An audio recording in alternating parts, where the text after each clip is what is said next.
Hello and welcome back to Old Hammer and Tongs. It's been a while, so apologies for the break, but the good news is I have actually been pretty busy doing some painting. I've just not had time to make any videos about it. So I've pretty much completed the Old World Army Challenge for this year. I've submitted my post for the blog and I'll be making a video about that once that goes live, because we try to let things go live on the blog for a couple of days before we shout about it online elsewhere.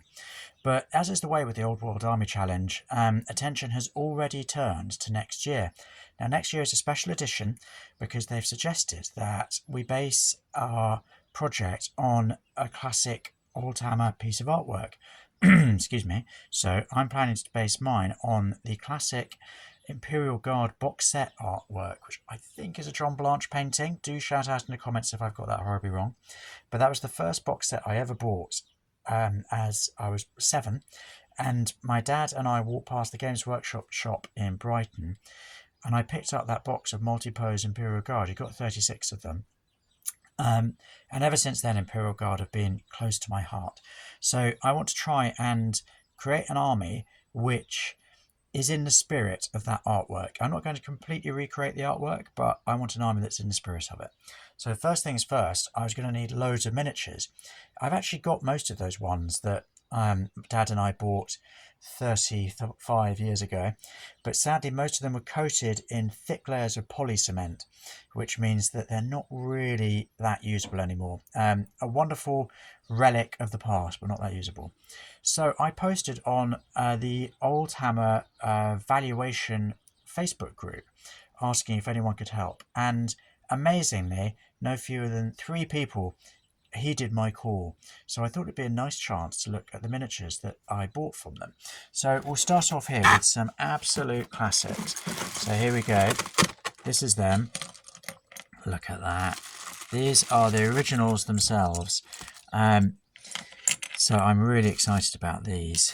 They are just such gorgeous miniatures. And what's even more exciting about this box set is that, or this particular purchase, lots of it's still on the sprue. But look at that. So this is how you got your guns. You've got a las cannon there, 2 las pistols, and 5 las guns that you could then distribute between your guardsmen.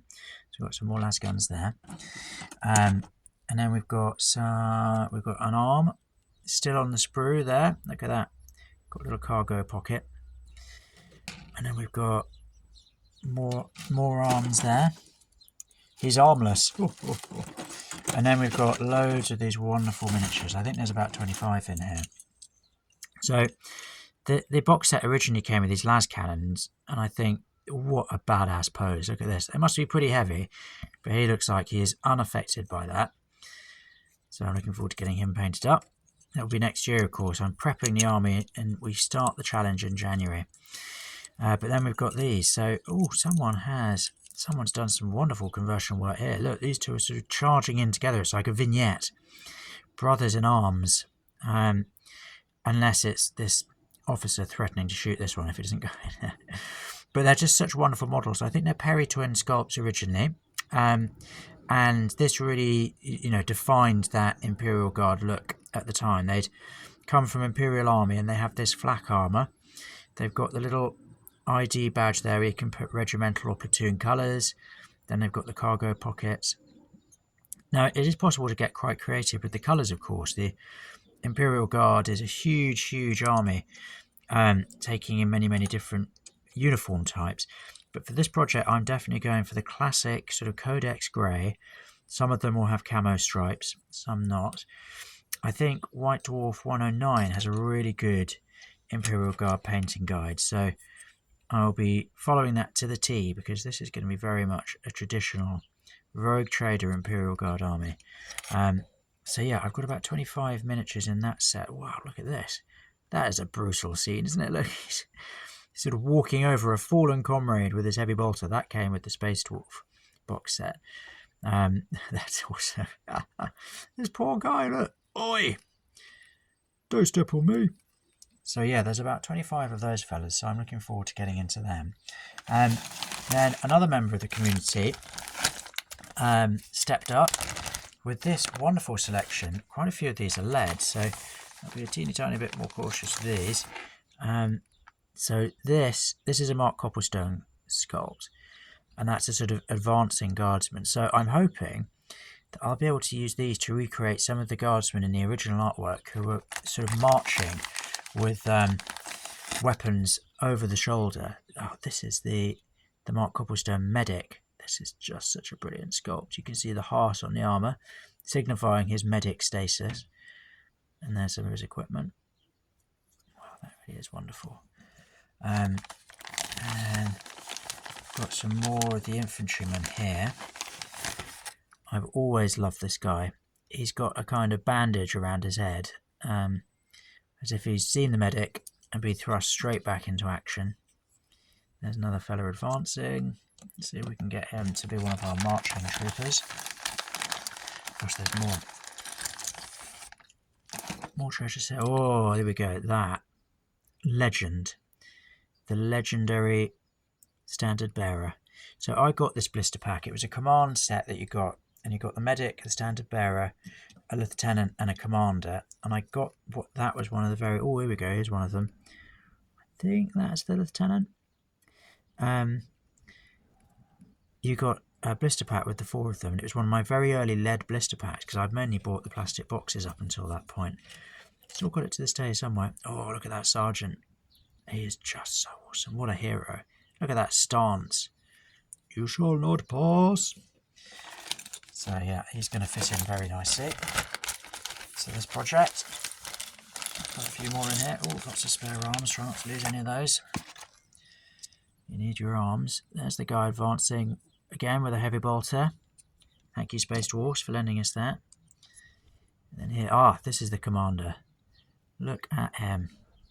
He's brilliant. For those of you who know the artwork, there's a sort of officer at the front, a commanding officer, who I always think looks a bit depressed, but he's basically wearing that uniform, so that could well be the candidate for him. Oh, there's that miniature.